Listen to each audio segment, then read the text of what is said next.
We've all seen them. Road signs, warnings, instructions. We rely on them to tell us where to go, what to do, and most importantly, how to stay safe. So it's natural to assume that more signs equals safer roads, right? Well, not always. Tom Vanderbilt, in his book Traffic, Why We Drive the Way We Do, makes a surprising argument. Too many signs can actually make driving more dangerous. Let's talk about mental overload, attention fatigue, and how less can sometimes lead to more safety. Imagine walking into a room with 20 people talking at once. Would you remember what any of them said? That's what happens on many modern roads. We're bombarded with information, speed limits, lane changes, construction signs, school zones, detours, flashing lights, road paint, and sometimes signs warning you about other signs. At some point, your brain hits a limit. Tom Vanderbilt calls this sign blindness, when drivers become so overloaded with visual input that they stop processing any of it. Driving is already a high cognitive task. You're managing speed, distance, mirrors, blind spots, pedestrians, lane shifts, and GPS instructions, all in real time. Now throw in 12 different signs within 30 meters. What happens? Your brain filters. And when it filters, it ignores. Even important things. That's the paradox.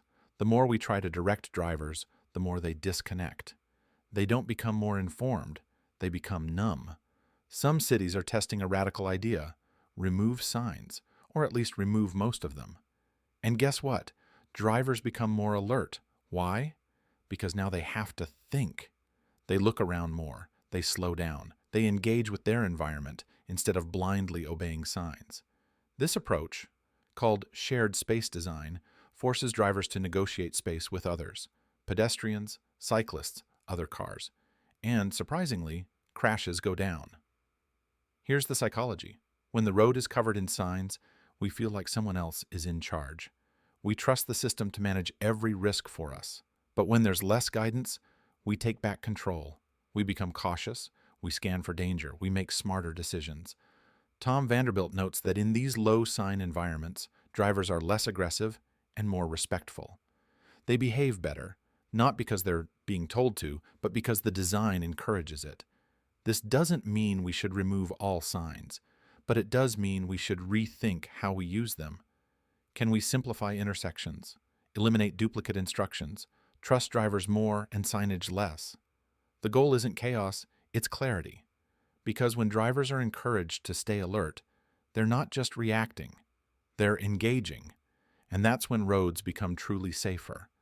So next time you see a cluttered stretch of road, ask yourself, are these signs helping me, or are they overwhelming me? Because sometimes less instruction makes us more alert. And in the end, it's not the number of signs that keeps us safe. It's how well we notice what's really happening around us. Inspired by Traffic by Tom Vanderbilt. Like, comment, and subscribe for more surprising truths about driving, design, and human behavior on the road.